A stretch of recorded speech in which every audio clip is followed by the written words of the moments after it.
Hello everyone, I welcome all of you to Bihar PCS Sutra. और ये video है regarding 71st mains के paper के लिए कि मेंस के क्वेश्चन रिगार्डिंग 4 लेबर जो कोड आए हुए हैं, क्यों लाया गया, क्यों उसको नोटिफाई किया गया, क्या जरूरत थी, क्यों लैग क्या कर रहा था इंडिया, तो इस पे हम लोग डिस्कस करेंगे। और ये आपको 8 मार्क्स या 38 मार्क्स में आपको एग्जाम में बिल्कुल दिखेगा। और इस वीडियो के बाद आई गारंटी यू की, और मैं गारंटी नहीं कह सकता हूं कि आई होप कि आपको जरूरत ना पड़े कोई और वीडियो देखने की, तो इसका जो पीडीएफ है वो कहां से आप एक्सेस कर सकते हैं, तो बिहार पीसीएस सूत्रा टेलीग्राम लिंक पे। तो चलिए without wasting our time let's begin. हम लोग देखते हैं क्या है 4 लेबर कोड और उसके बारे में हम लोग समझते हैं। तो सबसे पहले हम लोग एक बेसिक इंट्रोडक्शन से स्टार्ट करेंगे कि इंडिया में ना करीब करीब 50 करोड़ जो है वो क्या है, वर्कर्स हैं। यहां पे हमने एक डेटा डाला कि 50 करोड़ करीब करीब वर्कर्स हैं, और जिसमें 90% जो है वो क्या है कि इनफॉर्मल इंप्लॉयमेंट है।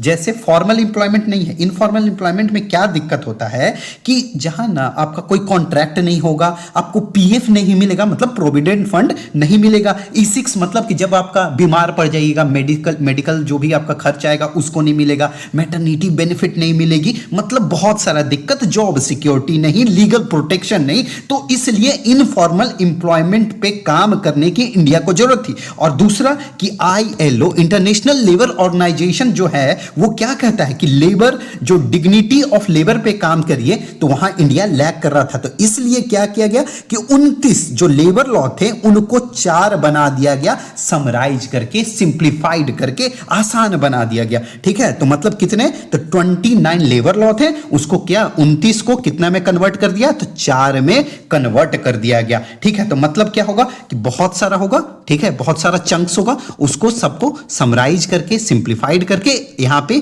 मतलब 29 को हमने 4 में बना दिया। ठीक है, ये है बेसिक। चलिए मैं ये रब कर देता हूं, उसके बाद बताता हूं, आगे हम लोग बात करते हैं।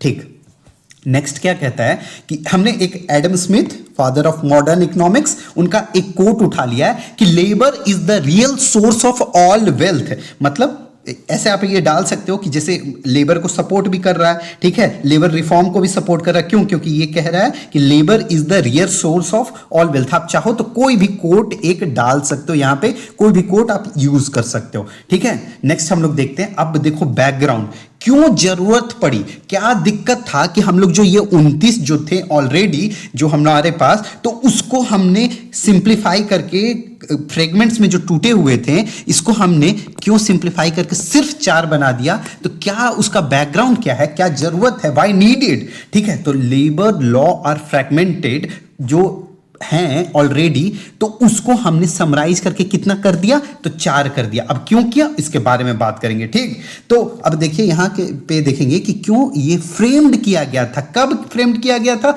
तो कॉलोनियल पीरियड में फ्रेम्ड किया गया था। जिस टाइम, जैसे मान लो आप मोस्ट लॉ जो था फैक्ट्री लॉज कह लो, यहां पे मैं लिख देता हूं फैक्ट्रीज जो लॉ थे, या फिर आप कहोगे ट्रेड यूनियन एक्ट जो था, ट्रेड यूनियन एक्ट था, वो कब का बना हुआ था, तो कॉलोनियल पीरियड के टाइम में बना हुआ था, framed during the colonial period. तो अब क्या आज के क्यों जरूरत है, तो हाँ, आज क्यों डिजिटल मार्केट हो चुका है, गिग इकोनॉमी सबसे इंपॉर्टेंट, यहां पे ये ध्यान रखना कि गिग इकोनॉमी आ रखी है, डिजिटल मार्केट हो चुका है। तो इनके लिए तो कुछ था ही नहीं, इनके लिए तो कोई लॉ ही नहीं था, लेबर लॉ, तो इसलिए इनको फ्रेम्ड करने की जरूरत पड़ी। क्यों? क्योंकि कॉलोनियल पीरियड का सारा लॉ बना हुआ था। ठीक है, फ्रेगमेंटेड लेबर लॉ, अभी हमने बात किया था कि जो कॉम्प्लिकेशंस हैं वो बहुत ज्यादा बढ़ जाता है, उसका बर्डन बढ़ जाता है, तो फ्रेगमेंटेड है, बहुत टुकड़ों टुकड़ों में है। ठीक है, तो फ्रेगमेंटेड है तो उससे क्या होगा कि जैसे मल्टीपल आपको अलग अलग लाइसेंसिंग लेना पड़ेगा, इंस्पेक्शन रिटर्न फाइल करना पड़ेगा, तो वो सब में बहुत सारा दिक्कत होता था। ठीक है, तो उसको सिंप्लीफाई किया गया, फ्रेगमेंटेड लेबर लेजिस्लेशन। उसके बाद जो थर्ड जो पॉइंट आपका कहता है कि देखिए जैसे only 19% workers had social security in 2015, मतलब आप सोचो कि वेरी लो सोशल सिक्योरिटी जो कवरेज जो है वो सिर्फ और सिर्फ 19% है 2015 के डेटा के हिसाब से। लेबर मिनिस्ट्री का डेटा ये शो करता है, labour ministry data, labour ministry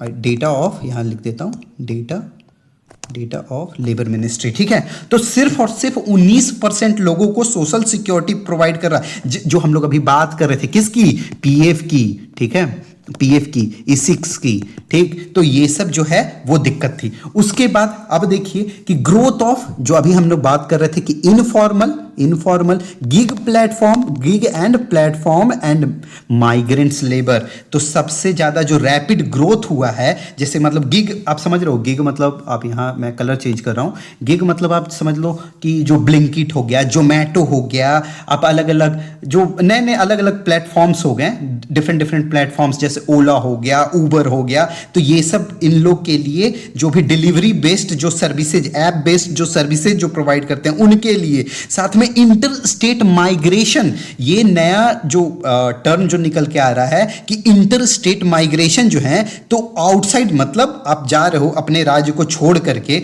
एक राज्य से दूसरे राज्य जा रहे हो, तो उनके लिए भी होना चाहिए कुछ ना कुछ, उनको भी जॉब प्रोटेक्शन, या फिर आप समझो कि एक जगह राशन कार्ड का भी जो पीडीएस जो मिलता है उसमें भी उन लोग को दिक्कत आती है, तो वो सब सबको फॉर्मलाइज करने की बहुत जरूरत थी, ठीक है। अब देखिए नेक्स्ट क्या कहता है कि इंस्पेक्टर राज को डिस्करेज्ड, ठीक है, क्या करता था कि इंस्पेक्टर राज के कारण जो फॉर्मल जॉब क्रिएशन होता था वो डिस्करेज करता था। क्यों? क्योंकि फियर ऑफ पेनाल्टीज होता था, एंड इंस्पेक्शन जो होता था वो पुश करता था एम्प्लॉयर्स को to avoid formal registration and written contracts को अवॉइड करने के लिए पुश करता था। किसको? इंप्लॉयर्स को पुश करता था। क्या, कौन पुश करता था? तो इंस्पेक्टर राज, ठीक है, मतलब वही लाइसेंस राज कह लो, ये सब कह लो, बार बार चेकिंग ये वो, तो उससे कहता था कि नहीं भला, इससे तो भला कि हम इनफॉर्मल ही हायर कर लें, फॉर्मल जॉब क्रिएशन ना करें, ठीक। चलिए नेक्स्ट अगला जो पॉइंट कहता है बैकग्राउंड में ये सब रीजन है, ये सब कारण है। आपको मैं इसके बाद आपको खुद के एक शॉर्ट नोट्स आप बना लो, सबसे बेटर होगा, बट अगर आप यहां से ही समझते जाओगे, अगर पॉइंट नोट्स करते जाओगे तो और बेटर होगा, ठीक। चलिए उसके बाद क्या कहता है कि रिस्ट्रिक्शन किसमें? तो लिमिटेड वुमेन वर्कफोर्स पार्टिसिपेशन। क्यों भाई? तो रिस्ट्रिक्शन ऑन नाइट शिफ्ट, मतलब वुमेन को नाइट शिफ्ट करने पे बहुत सारा रिस्ट्रिक्शन था। और क्या था? हजार्डस वर्क लिमिट, ठीक है, लिमिट वुमेन के लिए। तो ये क्या करता था कि इनकम का अपॉर्चुनिटी वुमेन के लिए, अगर देखो यहां पे हम लोग वुमेन का भी डायमेंशन ओपन करेंगे, तो लिमिट कर देता था ना वुमेन के वर्क फोर्स के पार्टिसिपेशन से, उनका इनकम भी, अपॉर्चुनिटी भी लिमिट हो जाता था, तो ये भी दिक्कत थी। अच्छा ठीक है, लैक ऑफ अलाइनमेंट, देखो international labour organisation norm and global standard norms, जो आईएलओ के जो नॉर्म्स हैं और ग्लोबल स्टैंडर्ड है, वहां पे हम लोग कहीं ना कहीं लैक करते थे। और क्या कहता है 8 नंबर पॉइंट यहां कहता है need to balance worker protection and labour market flexibility, इसको प्रोटेक्ट करते हुए चलेंगे, ठीक। तो यहां पे अब जो रीजन है, क्या क्या जरूरत थी, तो वो सारा हम लोग को समझ में आ गया। ये बैकग्राउंड हमने देख लिया कि क्यों जरूरत पड़ी कि ये जो 29 जो थे उनको हमने समराइज करके, उनको हमने सिंप्लीफाइड करके, उनको हमने सबस्यूम्ड करके, ठीक है, हमने कितना बना दिया? तो 4 बना दिया। अब देखते हैं आगे इसके बारे में ऑब्जेक्टिव्स। अच्छा ठीक है, इसके कुछ ना कुछ तो उद्देश्य ऑब्जेक्टिव्स होंगे, ठीक है। तो क्या ऑब्जेक्टिव्स हैं, क्या अचीव करना चाहता है? कि जो ऑब्जेक्टिव्स इसके क्या हैं कि consolidation and simplification of labour law. ये तो हमारे जब से हम लोग ये बार बार जिक्र इसका कर रहे हैं कि 29 से 4 हो गया, ठीक है। तो ये क्या हो गया कि लेजिस्लेटिव कंसोलिडेशन हो गया। क्या हो गया? इसका मतलब क्या हो गया? लेजिस्लेटिव कंसोलिडेशन, ठीक है। चलिए हाँ, यूनिवर्सल मिनिमम वेजेस प्रोटेक्शन, मतलब कि इंश्योर करता है कि हर कोई भी वर्कर, मतलब कि सारे worker, no worker is paid below a basic living wages, ठीक है। बेसिक लिविंग वेजेज से बिलो, मतलब हम लोग आगे देखेंगे कि एक मिनिमम वेजेस का भी इसमें प्रावधान लाया गया है, तो अभी हम उसके बारे में लाएंगे। जो ये 4 कोड है ना, उसमें भी एक लाया गया है मिनिमम थ्रेशोल्ड लाया गया कि आप उससे कम नहीं दे सकते हैं, उससे आपको ज्यादा ही वेजेस देना पड़ेगा, ठीक है। तो उसके लिए भी यूनिवर्सल मिनिमम वेजेस प्रोटेक्शन इसका ऑब्जेक्टिव है, second objective. And third objective is social security universalization. मतलब आप समझ रहे हो, जो सोशल सिक्योरिटी मतलब कि हम एक्सटेंड करेंगे, क्या क्या एक्सटेंड करेंगे, तो एक्सटेंड करेंगे पीएफ, E6, ठीक है, प्रोविडेंट फंड, जो मेडिकल की जो फैसिलिटी मिलती है, E6 हो गया, इंश्योरेंस हो गया, टू क्या इनफॉर्मल एंड गिग वर्कर्स तक लेके जाएंगे। यहां कहां तक लेके जाएंगे, टू एक्सटेंड करेंगे, कहां तक, extended to informal and gig workers तक लेके जाएंगे। चलिए ठीक है, उसके बाद फॉर्मलाइजेशन ऑफ एम्प्लॉयमेंट, मतलब कि मैंडेटरी अपॉइंटमेंट लेटर तो आपको सबको देना ही पड़ेगा। यहां से क्या कहता है कि मैंडेटरी अपॉइंटमेंट लेटर आपको देना पड़ेगा, जिससे लीगल आइडेंटिटी बनेगा, किसके लिए, वर्कर्स के लिए, ठीक है। तो यहां पे ये हो गया, क्या लिख देता हूं, चलिए, mandatory appointment letter, mandatory appointment letter. और इससे क्या होगा, कि उनको लीगल आइडेंटिटी मिलेगी, लीगल आइडेंटिटी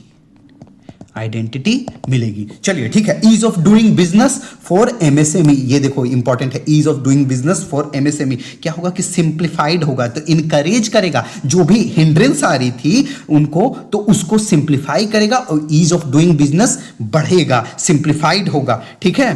तो ये बढ़ावा देगा एमएसएमई के लिए, ठीक है। जेंडर इक्वालिटी आएगा। अब देखो, जैसे मतलब कि मेल है, वीमेन है, जो भी है, तो जेंडर इक्वालिटी आएगा एंड इंक्लूजन होगा, वुमेन का इंक्लूजन होगा, ठीक है। और देखो, जेंडर इनइक्वालिटी से मतलब समझो, जैसे मान लो कि मेल है तो मेल को अलग पैसा मिल रहा है, कहीं कहीं वीमेन है तो वीमेन को अलग पैसा, जबकि दोनों काम सेम कर रहे हैं। इक्विटी भी कहा जा सकता है इसको, कि ठीक है, मतलब कि सेम, समान वेतन समान अधिकार, ठीक है। तो यहां पे जेंडर इक्वालिटी, ठीक, एंड इंक्लूजन, ये होगा ऑब्जेक्टिव है इसका। ये सब क्या है, ये सब ऑब्जेक्टिव्स हैं, हम लोग अभी ऑब्जेक्टिव्स देख रहे हैं, ठीक है। उसके बाद occupational safety and health standardisation, मतलब कि हेल्थ का आप देखो कि जो सेफ्टी है, जो वर्कर्स जो भी होंगे, तो उनको ना अब ऐसा कर दिया गया है कि पहले होता था कि कुछ लिमिटेड अमाउंट ऑफ वर्कर होते थे, तभी आपको देखना पड़ता था उनका सेफ्टी के लिए, ठीक है। और जो मतलब अगर एक वर्कर है तो अब क्या होगा कि एक वर्कर के लिए भी देखना पड़ जाएगा।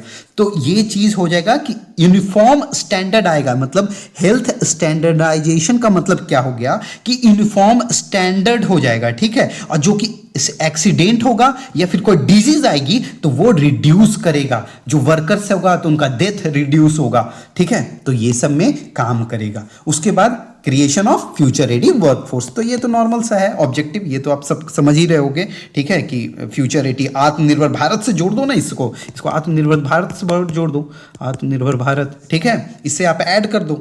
चलिए नेक्स्ट देखते हैं हम लोग, ये इमेज क्या कहता है कि वही जो 29 ओल्ड थे लॉ को, उनको हमने मॉडर्न सेल्फ रिलायंट इंडिया के लिए क्या कर दिया, 4 बना दिया। ओल्ड जो थे आउटडेटेड लॉ, उनको 4 सिंप्लीफाइड कोड में बांट दिया गया।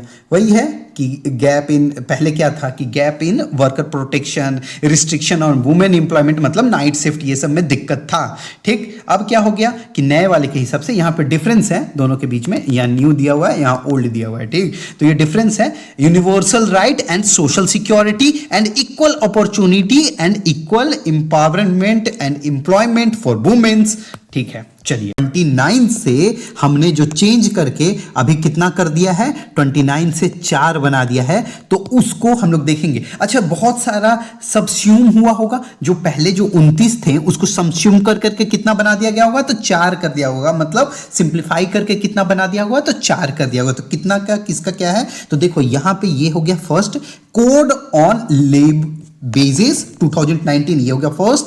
ये हो गया आपका second, industrial relations code second हो गया 2020, and third is code on social security 2020, and fourth is OSH code 2020 ये हो गया फोर्थ। तो देखो ये सबसे ज्यादा है इसमें मतलब कितने थे, तो 13 से कितना बना दिया गया, एक बना दिया गया, 13 को जोड़ करके एक यहां बना दिया गया, ठीक है। गिग वाले में देखेंगे, गिग वाले में क्या किया गया कि 9 थे, ठीक है, टोटल 9 थे, 9 को घटा करके कितना बना दिया गया, एक, 13 को घटा करके कितना बना दिया गया, एक। और जो कोड ऑन वेजेस थे 2019 का, तो ये थे 4 इसमें, तो 4 से 1, और इसका हो गया इंडस्ट्रियल रिलेशन कोड 3 से 1 बना दिया गया। अब देखो, अब 1 2 3 4, तो ये तो आपको समझ में आ रहा होगा, टोटल 4 हो गए।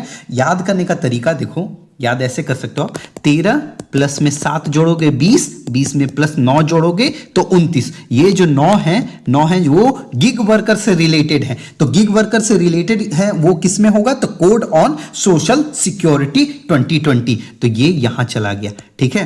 प्लस में जो सबसे जो 13 जो है वो बहुत सेफ्टी को रिलेटेड, जो भी हेल्थ इशू से रिलेटेड जो था वहां पे सेफ्टी स्टैंडर्ड से रिलेटेड, तो उसमें सबसे ज्यादा 13 को 1 में जोड़ दिया गया, तो ये सबसे बड़ा वाला जो हो गया वो 13। बाकी 4 और 3 ऐसे याद करने का बस मैं तरीका बता रहा हूं, ठीक है। ये पता है कि मे भी बहुत लोग रिलेट कर पाएंगे, बहुत लोग नहीं, तो ऐसे आप कर सकते हो 29। अगर वहां पे एक बॉक्स बना के अगर ऐसे दिखा दोगे कि कैसे कैसे आए, वो चारों का, आप ये चारों का नाम लिख देना, ठीक है। एक ये चारों का नाम लिख देना, ये चारों का, ठीक। और उसके बाद सबको ऐसे प्लस प्लस प्लस बीच में डाल देना, और सबके नीचे ऐसे डाल देना कि जैसे जो 13 था, जो 9 था, जो 4 था, जो 3 था, वैसे जोड़ करके टोटल इक्वल टू में ऐसे दिखा दोगे 29, तो अलग सा इंप्रेशन बनेगा वहां पे आपके आंसर में। वो 38 वाले में भी कर सकते हो, चाहो तो आप 8 मार्क्स वाले में भी कर सकते हो, अगर आपके पास टाइम है सफिशिएंट तो चलिए हम लोग बात करते हैं इस पे, ठीक है। तो अभी तक हमने देखा क्या कि जो 29 थे उसको 4 कर दिया गया, तो वही यहां पे बोला गया कि 21 नवंबर 2025 से ये इंप्लीमेंटेड फ्रॉम 21 नवंबर 2025। देखो बन गया था 2019 और 20 में बन गया, बट नोटिफाई कब किया गया, तो नोटिफाई किया गया 2025 में, ठीक है। उसके बाद 29 जो सेंटर लेबर लॉ थे वो कंसोलिडेट कर दिया गया, ठीक है। उसको क्या सिंप्लीफाई, फॉर्मुलाइज, ये सब किया गया। चलिए ठीक, अब हम लोग पहुंचते हैं ये जो 4 जो लेबर जो कोड थे उस पे हम लोग अभी बात करेंगे। तो कोड ऑन वेजेस 2019, इसमें क्या कहता है कि नेशनल जो फ्लोर मिनिमम वेजेज होगा, मतलब ये समझो कि इसमें क्या करेगा ना कि स्टेट है, स्टेट चाहे तो उसके ऊपर पैसा दे सकता है, बट सेंटर क्या करेगा, सेंटर फिक्स कर देगा। मान लो यहां पे अगर 50 रुपया सेंटर ने फिक्स कर दिया, और बिहार गवर्नमेंट चाहती है कि नहीं, मेरे लोगों का मैं बढ़ा के पैसा दूंगा, 2 रुपीज और बढ़ा के दूंगा, 52 दूंगा, तो इनकी मर्जी ये 52। अगर महाराष्ट्र गवर्नमेंट चाहती है कि मैं 50 पे प्लस में 7 रुपीज ऐड करके दूं तो 57 दे सकते हैं, तो इनकी मर्जी, ठीक है। बट जो मिनिमम जो वेज है वो नेशनल फ्लोर मिनिमम वेजेज किसमें सेट किया गया, तो कोड ऑन वेजेज में सेट किया गया, ठीक है, कोड ऑन वेजेज में। चलिए, तो ये हमने देख लिया, इसका क्या था 50%, वही बेसिक वेजेज रूल जो होगा यूनिफॉर्म लगेगा, ठीक है। उससे क्या होगा ना कि जो लोग जो हैं ग्रेजुएटी का बेनिफिट उठा सकते हैं, सब कुछ उठा सकते हैं बेनिफिट, तो इसमें टाइमली, अच्छा एक और चीज था कि टाइमली पेमेंट ऑफ वेजेस जो होगा, तो मतलब अब अगर जो मंथ है ना, मंथ में आपकी मर्जी, ऐसा नहीं चलेगा कि फर्स्ट मंथ का आपने काम करा लिया, पूरा 1 मंथ हो गया, अगला मंथ भी पूरा कंप्लीट हो गया, अभी तक आपने पैसा ही नहीं दिया, तो इसके लिए भी timely payment of wages IT और आईटीज में, मतलब आईटी और आईटीज में जो किया गया है वो किया गया शायद 7th ऑफ एवरी मंथ से पहले, 7 तारीख से पहले पैसा पहुंच जाना चाहिए। चलिए ठीक है, ये हो गया फर्स्ट, हमने देख लिया। सेकंड जो देखते हैं कि इंडस्ट्रियल रिलेशन कोड 2020 जो है वो क्या कहता है, तो फिक्स्ड टर्म एम्प्लॉयमेंट का बात करता है, मतलब आप बेनिफिट उठा सकते हो, परमानेंट वर्कर वाली जो बेनिफिट मिलेगी वो सारी बेनिफिट उठा सकते हो, ठीक है। सिंगल निगोशिएशन यूनियन होगा, मतलब देखिए अगर राइवलरी कम हो जाएगी, इंटर जो यूनियन जो रिड्यूस जो होगा, अलग अलग जो यूनियंस होंगे तो उनके बीच में जो राइवलरी होती है तो वो क्या होगी, इससे रिड्यूस हो जाएगी, तो सिंगल निगोशिएटिंग यूनियन बनने से इसमें बनाया जाएगा, ठीक है। ये सेकंड की हम लोग बात करें, सारा इंडस्ट्रियल रिलेशन कोड में हम लोग बात कर रहे हैं। उसके बाद टाइम बाउंड, ठीक है। डिस्प्यूट रिजोल्यूशन मतलब एक लिमिटेड पीरियड ऑफ टाइम के अंदर में आपको जो भी डिस्प्यूट है तो उनको रिजॉल्व करना पड़ेगा। इससे क्या होगा, फास्टर रिजोल्यूशन क्या होगा, किसका होगा, जो भी डिस्प्यूट होंगे तो उनका फास्टर रिजोल्यूशन होगा। इससे क्या होगा कि इंडस्ट्रियल पीस आएगा, ठीक है, और जो इन्वेस्टर है ना उनका कॉन्फिडेंस भी बढ़ेगा, ठीक है। तो जो भी डिस्प्यूट होंगी तो उसके लिए ये काम करेगा इंडस्ट्रियल रिलेशन कोड 2020। चलिए अब गिग इकोनॉमी जो कोड ऑफ सोशल सिक्योरिटी 2020 ये बात करते हैं, कोड ऑन सोशल सिक्योरिटी 2020 पे बात करते हैं कि ये क्या करेगा कि जो गिग प्लेटफॉर्म जो होंगे, माइग्रेंट्स होंगे, अनऑर्गेनाइज्ड वर्कर होंगे, इन सब को ये कवर करेगा।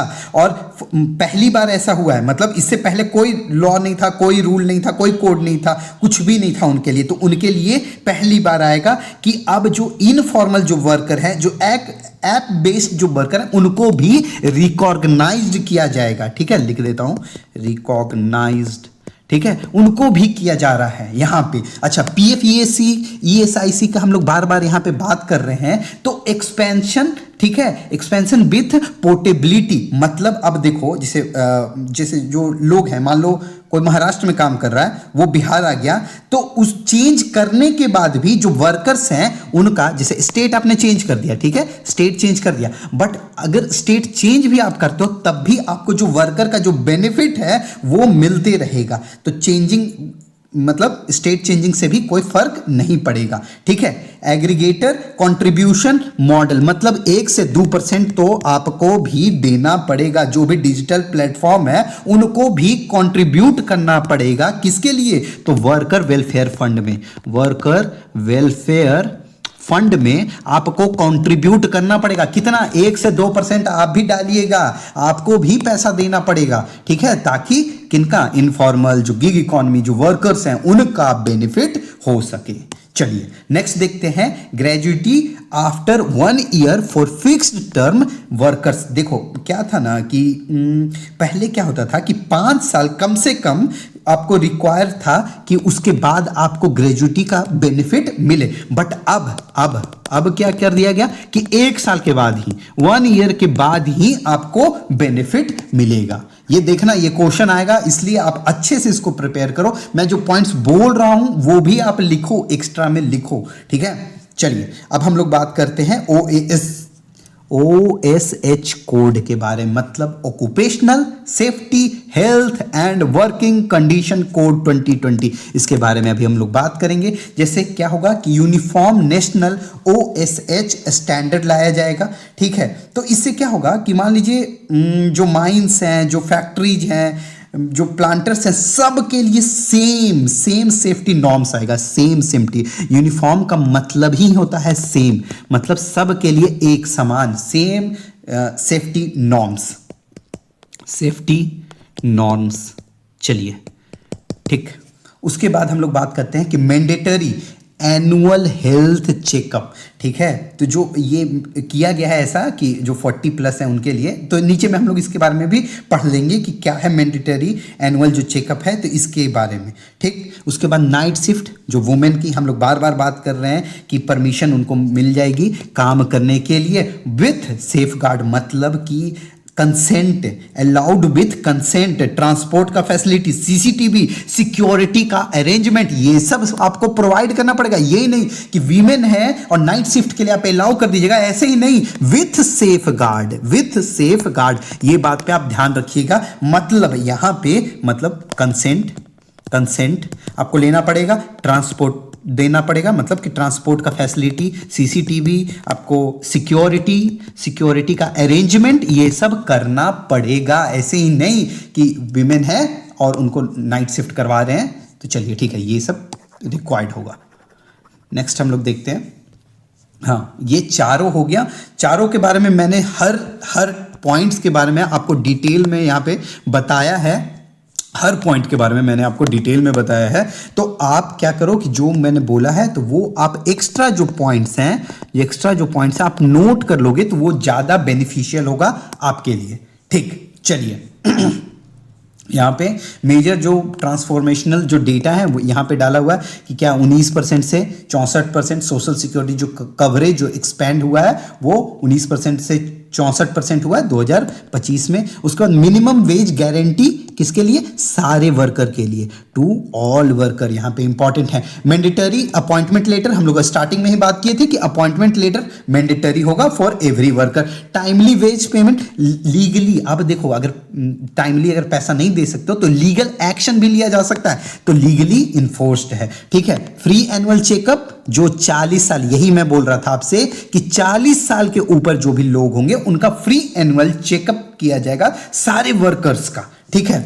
ये इंपॉर्टेंट है। यहां पे पैन इंडिया में क्या है कि single registration, licence and return, ये स्टार मान लेना, ये लिखना, ये सब कीवर्ड आप लिखोगे ना तो काम करेगा एग्जाम में, बिल्कुल आपको ये सब लिखना पड़ेगा कीवर्ड्स, ठीक। जैसे 40+ हो गए, या फिर ये जो डेटा तो है तो वो तो डेटा तो लिखना ही है, प्लस में आप जो कीवर्ड्स भी है ना वो भी आप लिखोगे तो ज्यादा बेनिफिशियल होगा मेरे अकॉर्डिंग, ठीक। अब देखते हैं inclusion of new age worker जो हैं उनके लिए, जैसे में गिग हो गए, प्लेटफॉर्म वर्कर्स हो गए, फॉर्मली अब रिकॉग्नाइज किया गया उनको। कितना पैसा देना पड़ेगा? तो 1 से 2% ऑफ एनुअल टर्नओवर का देना पड़ेगा, हमने बात किया है, ठीक है। Aadhaar link, universal account number for portability, मतलब एक स्टेट से दूसरा स्टेट अगर चेंज करते हो तो उसके लिए। चलिए, वुमेन सेंट्रिक रिफॉर्म जो हो गया, night shift, consent and safety के साथ equal pay for equal work, मतलब समान काम के लिए समान अधिकार, ठीक है। Mandatory women representation in grievance committee, मतलब मान लो अगर वुमेन जाती है कुछ शिकायत करने जाती है तो वुमेन का भी वहां रिप्रेजेंटेशन होना चाहिए, मतलब उस जो कमिटी होंगी 5 जो महिला उसमें से, मतलब 5 अगर टोटल लोग की अगर मेंबर्स हैं तो उसमें से मैंडेटरी है कि एक न एक उसमें वुमेन भी होनी चाहिए, वुमेन का भी रिप्रेजेंटेशन होना चाहिए उस कमिटी में, ग्रीवांस कमिटी में। चलिए, ठीक है। सेक्टर स्पेसिफिक जो हाईलाइट इससे निकल के क्या आया कि एमएसएमई जो है उसमें क्या minimum wages, social security, fixed working hours होगा। ग्रेजुएटी आपको अब का 5 साल नहीं 1 साल में ही मिलेगा, ठीक है, 1 साल के बाद ही मिलेगा, ठीक। और ये कितने, तो 7 तारीख के हर मंथ से पहले आपको सैलरी डिलीवर कर दी जाएगी। उसके बाद हजार्डस इंडस्ट्री, यहां पे हमने बात किया था कि सेफ्टी प्रॉपर इसमें लेनी है। माइग्रेंट वर्कर, वेज इक्विटी, वही हमने बात किया था, समान काम समान अधिकार। या फिर पीडीएस पोर्टेबिलिटी, तो आराम से एक राज्य से अगर दूसरे राज्य जाते हैं तो पब्लिक डिस्ट्रीब्यूशन जो सिस्टम है वो आपकी पोर्टेबिलिटी आसान हो। चलिए, इसके बारे में माइग्रेंट वर्कर में काम किया गया। चलिए, नेक्स्ट क्या कहता है कि गवर्नेंस एंड कंप्लायंस रिफॉर्म। यहां पे क्या होता था कि इंस्पेक्टर कम फैसिलिटेटर मॉडल, पहले क्या होता था ना कि सिर्फ आता था जो इंस्पेक्टर मॉडल था, इंस्पेक्टर राज मॉडल था, वो क्या करता था कि आपको सिर्फ दंड देता था, उसमें आपका कमी खोजता था, दंड देता था। अब क्या होगा, फैसिलिटेटर से क्या यहां मतलब है, मतलब वो मार्गदर्शक भी अब है, आपको रास्ता भी बताएगा, तो ठीक है।